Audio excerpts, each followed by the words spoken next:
আচ্ছা, আজকে রামপুরহাট ব্রাঞ্চে আমার কাছে এসছে জিৎ সরকার, এসছে মুর্শিদাবাদের জিয়াগঞ্জ থেকে।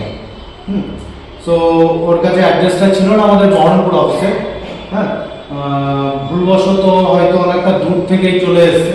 ওকে নেক্সট দিন আমি জয়েনিং লেটার দেবো বহরমপুর অফিস থেকে, যেহেতু রামপুরহাট অফিসে এসছে, এখানেও অ্যাপ্লাই করে গেল হোটেলে জবের জন্য।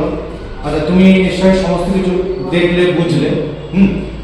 তোমার কি মনে হচ্ছে যে এখান থেকে তোমার কেরিয়ার তৈরি হতে পারে? হ্যাঁ, ট্রেনিং যে কোর্স সেগুলো দেখে সব ভালোই লাগলো কথা শুনে। কি মনে হচ্ছে তোমার? তুমি জয়েনিং কোথায় করবে? বহরমপুর করবে? বহরমপুর করবে তো? আচ্ছা, সো মনে হচ্ছে যেখান থেকে তুমি একটা কেরিয়ার পাবে? হ্যাঁ, অবশ্যই। আচ্ছা, ঠিক আছে। হ্যাঁ, নেক্সট পরের পার্টের আমি ভিডিও আবার লঞ্চ করবো জিৎ সরকারেরই। হ্যাঁ, যেদিন ওকে আমি জয়েনিং লেটার দেবো।